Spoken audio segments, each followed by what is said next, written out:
다 같이 사도신경으로 우리 신앙을 고백합니다. 나는 전능하신 아버지 하나님 천지의 창조주를 믿습니다.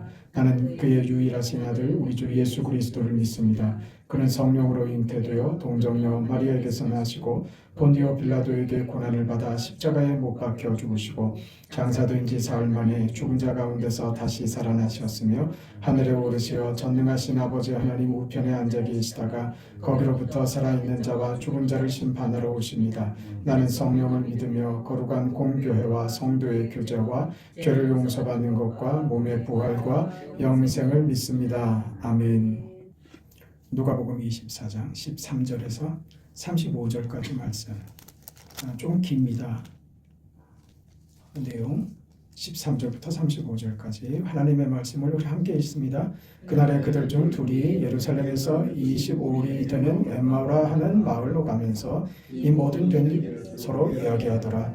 그들이 서로 이야기하며 문의할 때 예수께서 가까이 이르러 그들과 동행하시나 그들의 눈은 가리어져서 그인 줄 알아보지 못하거늘 예수께서 이르시되 너희가 길 가면서 서로 주고받고 하는 이야기가 무엇이냐 하시니 두 사람이 슬픈 빛을 띠고 머물러 서더라. 그 한 사람이 글로바라 하는 자가 대답하여 이르되 당신이 예루살렘에 체류하면서도 요즘 거기서 된 일을 혼자만 알지 못하느냐. 이르시되 무슨 일이냐. 이르되 나사렛 예수의 일이니 그는 하나님과 모든 백성 앞에서 말과 일에 능하신 선지자이거늘 우리 대제사장들과 관리들이 사형 판결에 넘겨주어 십자가에 못 박았느니라. 우리는 이 사람이 이스라엘을 속량할 자라고 바랐노라. 이뿐 아니라 이 일이 일어난 지가 사흘째요. 또한 우리 중에 어떤 여자들이 우리로 놀라게 하였으니 이는 그들이 새벽에 무덤에 갔다가 그의 시체는 보지 못하고 와서 그가 살아나셨다 하는 천사들의 나타남을 보았다 함이라. 또 우리와 함께 한 자 중에 두어 사람이 무덤에 가 과연 여자들이 말한 바와 같음을 보았으나 예수는 보지 못하였느니라 하거늘 이르시되 미련하고 선지자들이 말한 모든 것을 마음에 더디 믿는 자들이여 그리스도가 이런 고난을 받고 자기의 영광에 들어가야 할 것이 아니냐 하시고 이에 모세와 모든 선지자들의 글로 시작하여 모든 성경에 쓴 바 자기에 관한 것을 자세히 설명하시니라. 그들이 가는 마을에 가까이 가매 예수는 더 가려 하는 것 같이 하시니 그들이 강권하여 이르되 우리와 함께 유하사이다. 때가 저물어 가고 날이 이미 기울었나이다 하니 이미 그들과 함께 유하로 들어갔으니라. 그들과 함께 음식 잡수실 때에 떡을 가지사 축사하시고 떼어 그들에게 주시니 그들의 눈이 밝아져 그인 줄 알아보더니 예수는 그들에게 보이지 아니하시는지라. 그들이 서로 말하되 그래서 우리에게 말씀하시고 우리에게 성경을 풀어주실 때에 우리 속에서 마음이 뜨겁지 아니하더냐 하고 곧 그때로 일어나 예루살렘에 돌아가 보니 11 제자와 및 그들과 함께한 자들이 모여 있어 말하기를 주께서 과연 살아나시고 시몬에게 보이셨다 하는지라. 두 사람도 길에서 된 일과 예수께서 떡을 떼심으로 자기들에게 알려지신 것을 말하더라. 아멘. 예수님이 부활하셨지만 이 사실을 아무도 모르고 있습니다. 무덤에 찾아갔던 여인들이 무덤이 비어있더라. 천사들이 우리에게 예수님께서 살아나셨다고 하시더라 하는 이야기를 전했지만 아무도 지금까지 그것을 믿을 수 없었습니다. 왜 지금 예수님의 부활 앞에 말입니다. 기가 막힌 사건 아닙니까? 예수님이 부활하셨다. 그럼 무슨 빵빠레가 터지고 축포가 터지고 말입니다. 환희와 기쁨과 찬미와 예루살렘에 입성하셨을 때에 그 장면과 비교할 수 없이 큰 축제가 벌어져야 마땅한 것 아니겠습니까? 그런데 말입니다. 오늘 우리가 읽었던 이 본문처럼 모두가 다 침울합니다. 서글픕니다. 모두가 다 지금 침체되어 있습니다. 모두 다 믿지 않았습니다. 여자들이 전했지만 믿지 않았습니다. 시몬 베드로가 뛰어가서 확인했지만 저들 역시 믿지 않고 있습니다. 왜 그럴까요? 왜요? 일어날 수 없는 일이기 때문입니다. 우리에게는 아무리 예수님이 이야기를 하고 아무리 몇 번 강조해서 이 일을 예언하셨지만 저들은 일어날 수 없는 일에는 귀가 닫혀 있는 겁니다. 12 제자 중에 속하지는 않았지만 예수님을 따르던 또 다른 제자 중에 이 두 사람이 엠마오로 가면서 서로 얘기를 나누고 있는 게 오늘 본문의 말씀입니다. 거기 예수님께서 찾아오시죠. 예수님께서 오셨는데 알아봅니까? 못 알아봅니까? 못 알아보더라 이거죠. 지금 이 얘기입니다. 예수님을, 부활의 예수님을 보면서도 알아보지 못합니다. 부활하셨다는 소식을 들었는데 믿지 않습니다. 실제로 보면서도 믿지 않습니다. 알아보지도 못합니다. 뒤에 우리 알죠? 도마는 뒤에 이게 이야기를 듣죠. 부활하신 예수님께서 우리 가운데 나타나셨다. 난 믿을 수가 없다. 내 손으로 주님의 못자국, 창자국을 내 손으로 확인하기 전에는 난 믿지 못하겠다. 그 다음에 예수님께서 나타나시죠. 도마도 그 자리에 있지 않습니까? 도마야 확인하라 이거죠. 확인해 보고 도마가 믿죠. 이게 다 지금 무슨 얘기입니까? 우리는 스스로 깨우치지 않습니다. 우리 스스로 부활을 확인하지 못합니다. 그 엠마오로 가는 두 제자에게 있어서 중요한 것은 뭐냐면 알아보지 못하는 겁니다. 알아보지 못합니다. 눈이 있는데 그 눈을 가지고 주님을 알아보지 못합니다. 이 믿음입니다. 예수님의 부활은 우리가 알아보고 우리가 확인해서 내 것이 된 것이 아니다. 예수님의 부활은 주님께서 믿음 없는 저들에게 직접 찾아오시더라 이거죠. 직접 찾아오십니다. 우리는 좀 의아한 거예요. 이런 게 짠 하고 나타나서 봤지 이러면 다 끝날 것 같잖아요. 그게 편하고 쉬울 것 같죠. 짠 하고 나타나서 봤지 너 임마 내가 다 기억하고 있어. 너 십자가에서 나 죽을 때 너 뭐 하고 있었어? 우리 한번 이렇게 해보고 싶잖아요. 통쾌하잖아요. 그런 게. 나는 그렇게 안 하신단 말이에요. 왜 이런 방식을 하실까? 보세요. 부활하신 주님께서 엠마오로 향하여 가는 두 제자에게 어떻게 해요? 직접 찾아가신단 말입니다. 알아봐요? 못 알아보는 저들에게 직접 찾아가셔서 어떻게 확인시키세요? 가르쳐 주세요. 예언하셨던 십자가에 달리기 전에 말씀하셨던 그리고 모세와 선지자들에게 이미 하나님께서 약속하시고 말씀하셨던 것이 이렇게 이루어졌다는 것을 말씀으로 가르쳐 주시죠. 피곤한 방법입니다. 거추장스러운 방법입니다. 그렇지 않아요? 아이들이 질문을 하기 시작하면 한 대여섯 번까지는 받아줍니다. 10번을 넘어가면 슬슬 짜증이 나기 시작하지. 아니 아까 얘기했잖아. 아니 목소리 높여서 미안해. 화나서 그러는 건 아니야. 뭘 자꾸 묻냐 이거죠. 끊임없이 묻죠. 그게 우리는 불편합니다. 그런데 보세요. 왜 하나님은 우리 인생을 대하시는데 주님의 부활을 확인시키시고 부활을 예수의 부활을 우리에게 적용시키어 부활이 예수의 부활이 영광이 되었던 것처럼 오늘 우리 인생에게 예수의 부활을 우리의 부활로 적용시키어 우리도 우리의 인생이 영광이 되도록 하나님은 우리와 같이 해주시고 찾아오시고 가르쳐주시고 보여주시고 하는 이 과정을 말입니다. 그걸 하나님이 기쁘시게 하더라 이거예요. 이게 기가 막힌 겁니다. 왜 그러실까요? 하나님은 우리를 그렇게 대하신다 이 말입니다.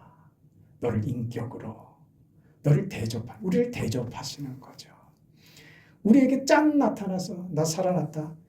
너 이만 또 정신 못 차리고 그럴 거야. 그렇게 윽박지르시지도 않고 짠 나타나서 봤지 이렇게 안 하시는 거예요. 못 알아보는 나, 이해하지 못하는 나, 눈이 가리워져 버렸고 말씀을 들었는데도 깨닫지도 못하고 그걸 스스로 확인하지도 못하는 자들에게 그들이 누군데요? 예수의 제자들인데도 그걸 깨닫지도 확인하지도 그걸 알아보지도 못하는 저들에게 예수님께서 한 사람 한 사람 찾아오는 겁니다.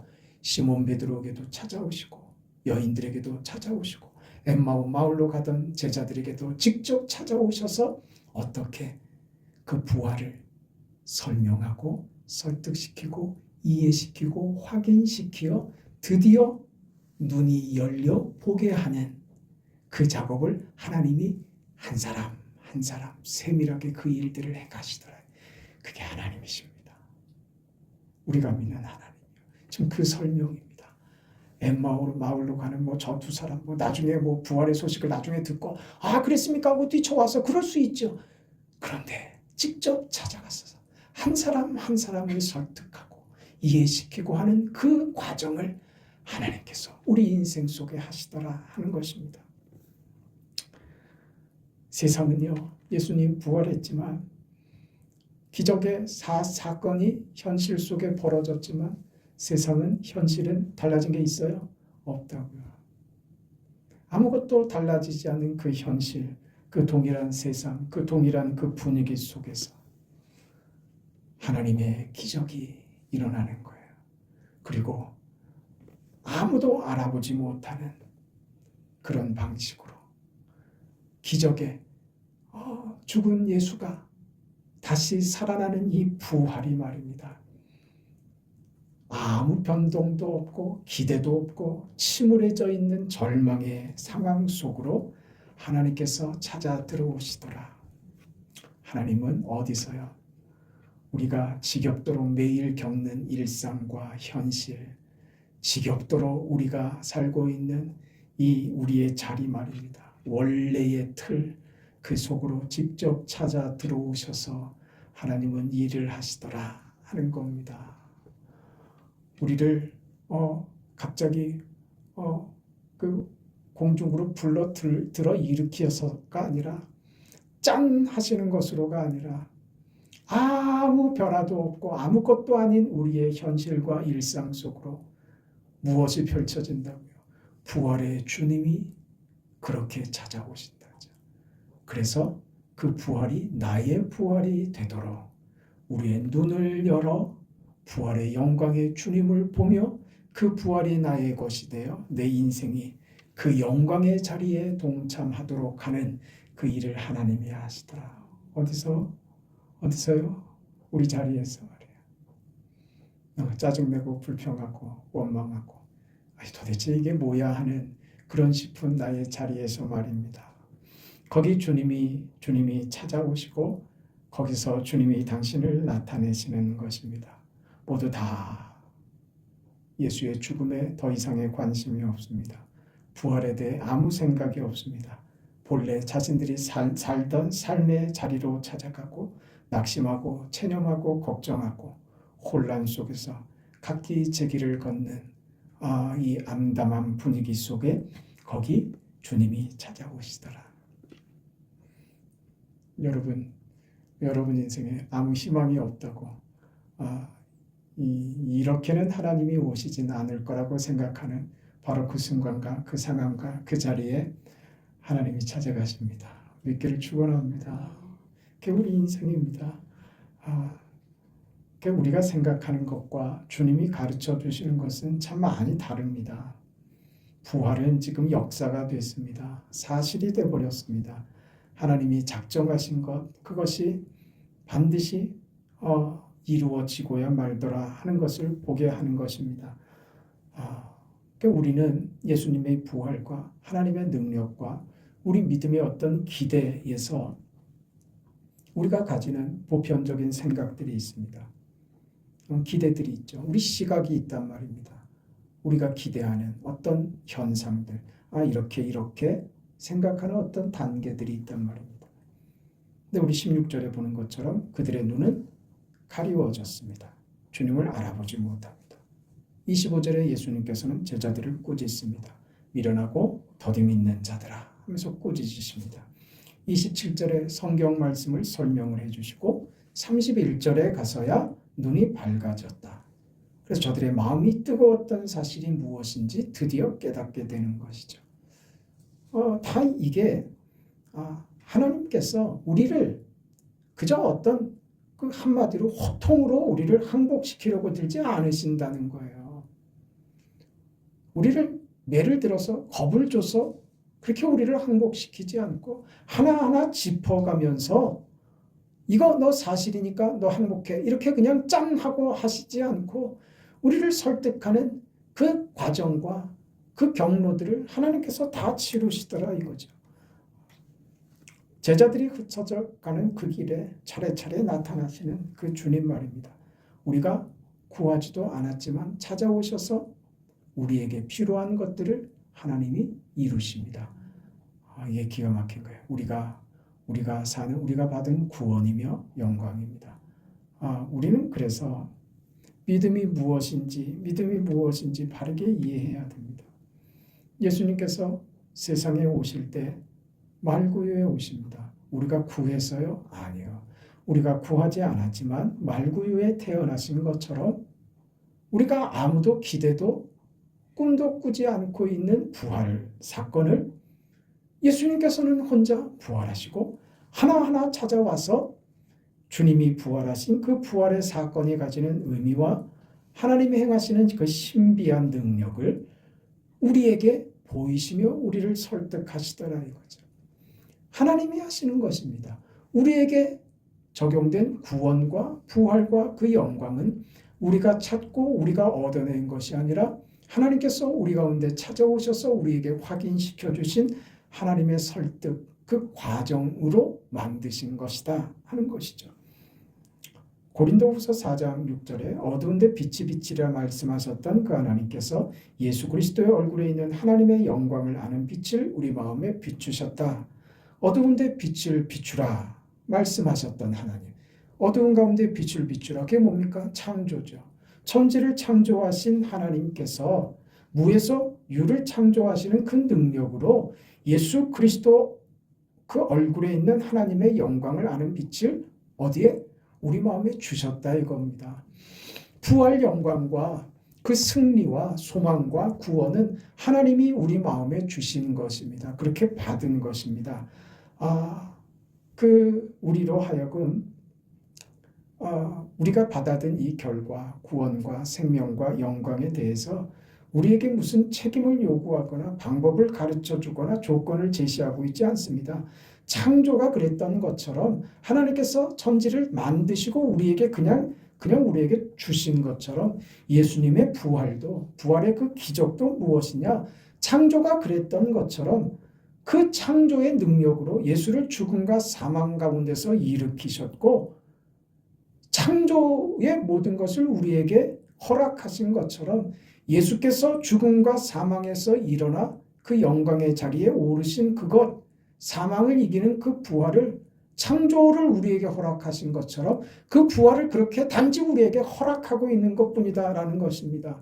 우리가 요구하고 깨닫고 찾아서 얻은 것이 아니라 하나님이 그렇게 우리에게 주신 것, 주어진 것이다 이 말이죠. 하나님이 그렇게, 주님께서 그렇게 제자들에게 찾아가서 한 사람 한 사람을 그렇게 설득하신 것입니다. 우리 반응이 의미가 없다는 말이 아닙니다. 우리의 선택이 필요 없다는 말도 아니고 헌신하지 않아도 된다는 말도 아닙니다. 이런 것들은 그 다음의 문제란 말입니다. 그러니까 본질적으로 우리 신앙은 무엇인가? 내가 주를 위하여 무엇을 할까가 신앙의 요구가 아니라 신앙이라고 하는 것은 무엇이냐면 내가 아무것도 몰랐을 때, 내가 요구하지도 않았을 때 하나님이 우리를 위하여, 하나님이 나를 위하여 무엇을 하셨는가를 깨닫게 됐다 이겁니다. 그게 믿음입니다. 나는 부활과 상관없는 자입니다. 나는 주님을 기대하지도 않았습니다. 나는 알지도 못했고 죽은 자가 어떻게 살아납니까? 그것을 나는 기대할 수도 없는 인생입니다. 그런데 지금 하나님께서 지금 엠마오 마을로 가던 그저 이름도 없던 저 두 제자에게 주님께서 직접 찾아가셔서 저 두 사람을 설득시키시고 바꾸어 버리시고 저들에게 부활이 생명이 되며 영광이 되도록 하신 그 방식으로 오늘 나에게 천지를 창조하신 그 창조의 능력으로 부활의 능력을 행사하신 그 하나님이 오늘 그 부활이 나의 부활이 되도록 나에게 허락하셨다. 그렇게 내 인생에 허용되었다. 그 인생을 내가 지금 살고 있다. 그걸 받았다. 그걸 지금 내가 알게 됐다. 그게 무엇으로 알게 됐다고요? 믿음으로 알게 됐다고요. 그게 믿음이라고요. 우리 신앙은 그겁니다. 내가 주를 위하여 뭘 발견하고 깨달아서 감동을 받아서 뭘 할까는 그건 저 다음 문제고, 내 신앙은 어디에서 왔다? 하나님이 나를 만져주셨다. 하나님이 내 인생 속에 나를 변화시키셨다. 하나님이 나를 위하여 무엇을 하시는 분인지 알게 됐다. 내 인생은 그래서 절망도 없고 낙심할 이유도 없고, 내 인생은 하나님의 손 안에서 보장된 인생의 걸음을 걷게 되었다는 것을 알게 되었다. 그래서 나는 세상에 허망한 것을 따르지 않기로 작정했다. 그 다음에 나오는 거죠. 그래서 나는 하나님 앞에 내 인생을 건다. 내 운명을 건다. 그 하나님 앞에 나는 내 모든 것을 건다. 왜? 그 하나님이 나를 만지셨고 나를 이렇게 세웠기 때문이다. 그 인생을 나는 떳떳하고 당당하고 기쁘게 난 그 인생을 살아갈 것이다. 내 인생이 완전히 하나님께 헌신되기를 바란다. 그것이 내 인생의 자랑이고 기쁨이고 내 믿음의 자랑스러운 나의 고백이다. 이렇게 말하는 거죠. 그 다음에 나오는 거죠. 내가 이렇게 하니 하나님께서 부활의 능력을 나게 주신 게 아니라 이미 받았기 때문에 터져나오는 감격이고 고백인 것이죠. 이 제자들이 지금 아무도 기대하지 않고 아무도 믿지 않고 있는 이 상황에 주님께서 저들에게 직접 찾아가셔서 저들을 변화시키어 저들의 부활의 영광의 자리로 저들을 이끄심으로 저들이 주를 위하여 이제는 무엇이라도 할 수 있는 사람이 되어버리는 그런 다짐과 헌신을 고백하는 것처럼 오늘 우리의 자리도 그렇다 이거죠. 그 길을 갑니다. 그리고 우리 자랑입니다. 나는 그것을 알게 됐습니다. 그래 나는 내 인생이 축복입니다. 그래 나는 눈물이 아닙니다. 나는 절대 오늘을 한숨 쉬며 지내지 않을 겁니다. 허락하신 복된 날에 영광을 채우겠습니다. 하나님께서 마음껏 내 인생과 내 현실에 역사하여 주의 뜻을 이루기를 바라는 그 마음 하나뿐입니다. 거기로 가죠. 그때 확인하는 겁니다. 우리의 믿음을 하나님이 무엇으로 채우시는지 그때 보게 됩니다. 기가 막히죠. 주님이 우리와 함께 계실 때 우리의 마음이 뜨겁지 아니하던가. 그 감동, 그 감격 말입니다. 잠을 안 자도 피가 돌고요. 먹지 않아도 배부르고요.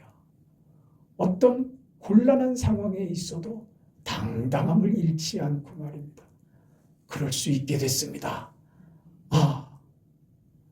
몇 걸음을 설명할 수가 없습니다. 하나님이 그리하셨습니다. 난 그 인생 삽니다. 그게 여러분의 오늘 우리가 받은 인생입니다. 부활로 허락된 믿음의 삶입니다. 그 길을 기쁨으로 걸어가시죠.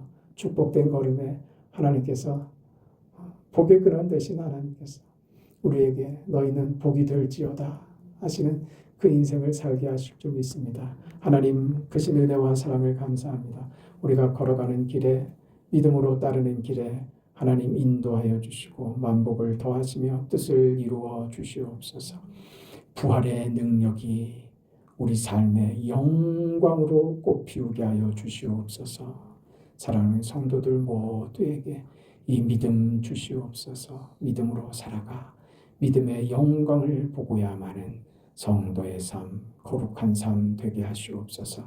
예수님의 이름으로 기도합니다. 아멘. 하늘에 계신 우리 아버지여, 이름이 거룩히 여김을 받으시오며 나라가 임하시오며 뜻이 하늘에서 이루어진 것 같이 땅에서도 이루어지이다.